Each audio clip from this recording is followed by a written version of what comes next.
Welcome back to the Two Blues podcast and to an England live stream. It is the international break, so no Chelsea to be talking about. Sorry, but England have just secured Nations League promotion. We needed to win today.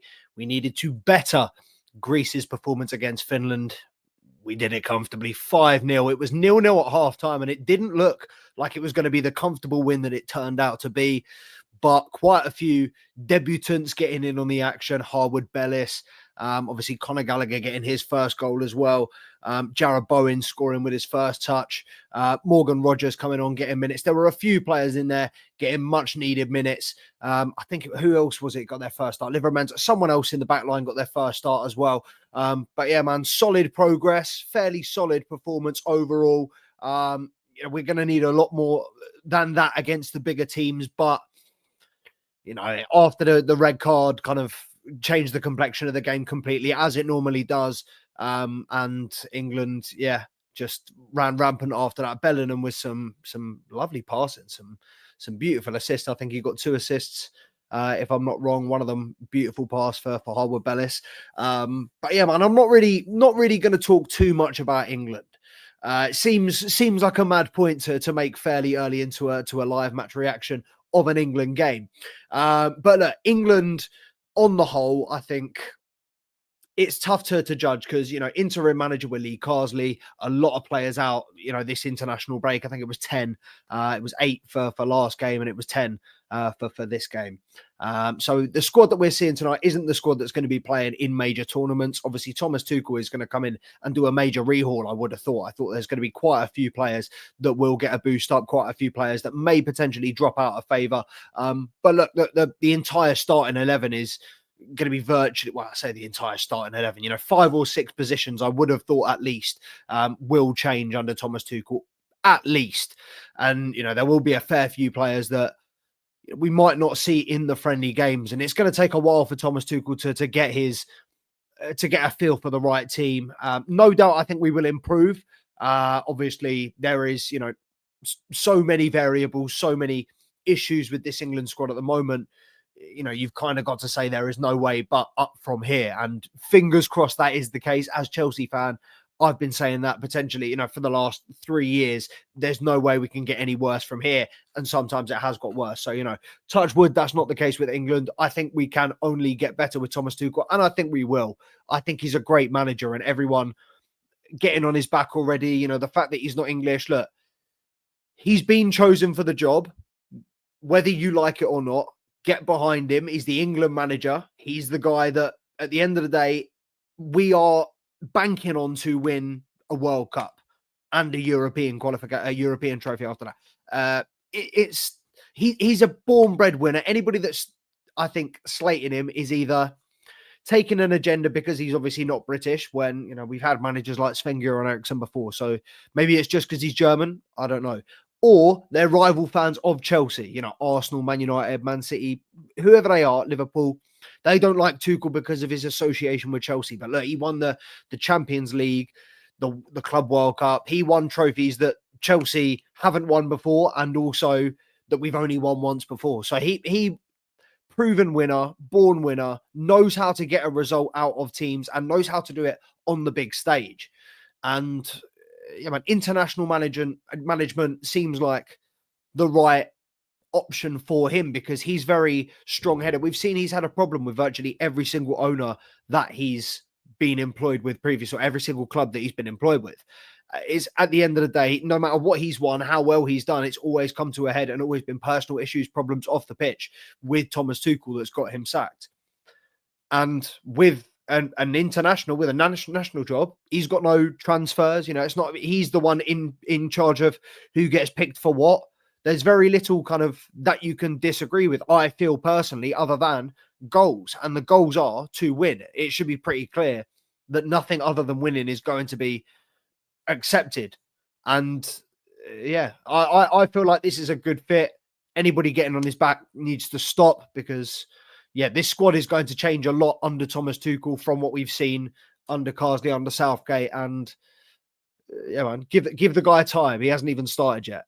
But no, we've laid a good blueprint for him, I think, and obviously promotion was crucial. We had to to win tonight, had to top the group. Yeah, done it by the skin of our teeth. You know, we've scraped through on goal difference against Greece, so it's a bit mad. No one's getting carried away. But you know, just talk about Noni Madueke, the only Chelsea player in action tonight. I think he's looked confident in the last couple of games. He looked dangerous against Greece. I thought he was the most dangerous player, one of the most involved players tonight in the first half, particularly. He didn't really get involved in the goals too much. I think he was involved in the build-up in a couple, but I don't think he got any direct assists. Obviously, no goals either. But he was a constant threat down that right side, even when it was 11 versus 11, when it was a lot more of an even game. I think he does provide an outlet. He is a very dangerous player, and he just he's consistent in terms of he never really shies away from it. He always wants to get on the ball, go at his man. He'll never really see an opposition, I feel anyway. He'll never really see a left back and go, I don't really want to go up against him. I don't really fancy it today. There will be, don't get me wrong, games where he has an off day, where he doesn't play as well as he normally does, or as well as we know he can do. But I feel like Noni Madueke, on the whole, his game's improved massively from last season. I'm going to be putting a short out tonight about it as well. I feel like he's growing so much as a player, and it's difficult because so many other players like Pedro Neto, elevating their game massively over the last couple of weeks. And it is kind of a little bit tricky when you've got someone like Noni Madueke who's steadily improving. He's got a solid trajectory, but then, Pedro Neto, you spend a lot more money on him. He's come in, kind of had an instant impact. He's seen a massive kind of boost, real explosion of quality, of talent in the last couple of weeks, demonstration of what he can do in this Chelsea side. I do feel like it would be best to have them both in the team. I know they both like to play on the right-hand side. Noni Madueke, I feel like Pedro Neto can play on the left. While he prefers to play on the right, he can play on the left. Noni Madueke, I don't feel like he is as effective on the left. Obviously, he really does like to cut in.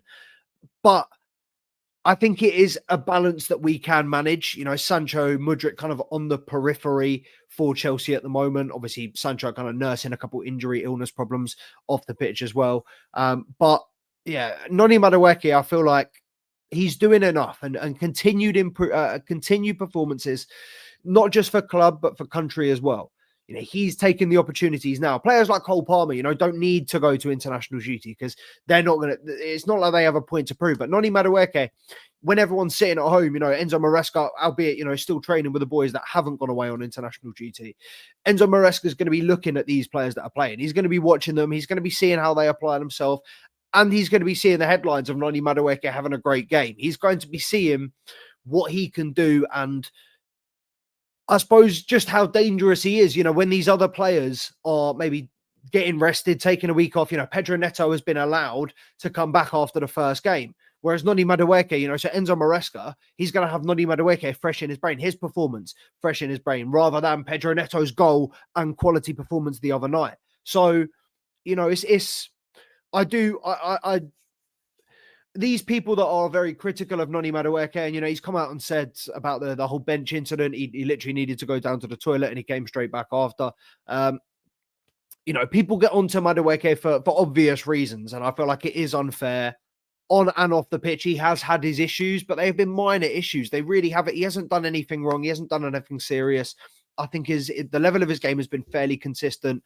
We just got to take into account, young player, not really much first team experience, definitely not in the Premier League anyway. And, being integrated into this Chelsea side in the turbulent period that we've had, I think he's come out of it a better player. And I think he's done well to maintain and cement his place in this kind of first team at the moment. I think it will take more than a few quiet-ish performances from Noni Madueke for Enzo Maresca to get rid of him in this Chelsea side. But yeah, good to see him performing on international duty. Renato Veiga, who's been called up for Portugal for the first time this season, getting more minutes. Pedro Neto, like I said, scoring. Mikhailo Mudryk causing havoc again for Ukraine. There's been a few more players. I think we'll do maybe an international roundup some point this week on a live stream. Maybe with Mr. C Money. Maybe it'll just be myself. But yeah, it's just a case of waiting now. Patience with England. Patience, waiting for Thomas Tuchel to come in, do his thing. I don't know when he officially starts, comes in, starts working with the players. I assume obviously that will be next international break. Don't know when that is, probably another month. These international breaks are too heavy, man. We need to get back to the Premier League, and well, we need to just get back to more Chelsea content. And hopefully me and Mr. C Money will have some Chelsea content for you this week, maybe a live stream. I'm going to maybe give you an academy update. I'm not really sure. We'll put some sort of video out for you. We'll try and keep the live streams going. I know we kind of died down, obviously, as it normally does during the international break.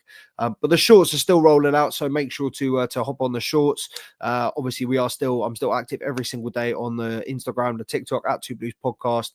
And yeah, obviously Chelsea back in action next week, which will be, when the Premier League's back, the live streams will be hot and heavy. We'll be able to do a lot more. And obviously during the transfer window as well in January, we'll be able to do a lot more, hopefully kind of, maybe not daily. I don't want to promise daily, but, maybe a daily little roundup, or, we'll see how it goes. But yeah, man, nothing else really from me to talk about. Appreciate everybody that's tuned in. I know it's a short one, but, yeah, it gets like that, man. We're just doing this for the watch hours. So if you haven't, make sure to go back and watch a few more of our videos, man. There's so much content that we've done over the last couple of years. Just make sure to support us. It don't cost nothing. Don't take no time. Just to hit that like button. Subscribe to the channel. Leave us a comment. Get involved. Let me know what you think. Are this England side capable of winning a major championship, a major tournament? I think we've got the talent, but it's going to take a lot. It's going to take a few games for Thomas Tuchel to decide his team, to get the identity of this England side figured out. I think, as it normally is with Thomas Tuchel, it will be based on defense. But yeah, England have so many quality individuals. It's kind of similar to Chelsea in some aspects, because England have so many quality individuals that we kind of can't figure out how to utilize, how to fit together and maximize their potential together. So I think, yeah, Thomas Tuchel's the guy. Patience is the key. Yeah. I'm not making any predictions for England and major tournaments just yet. We need to see it. And yeah, I'll have Mr. C Money here with me to make those sort of ludicrous predictions anyway. But yeah, you know what it is, man. Make sure to like, comment, subscribe to the channel at Two Blues Podcast on the Instagram, on the TikTok. We'll be here. We'll be back very, very soon. Love, guys.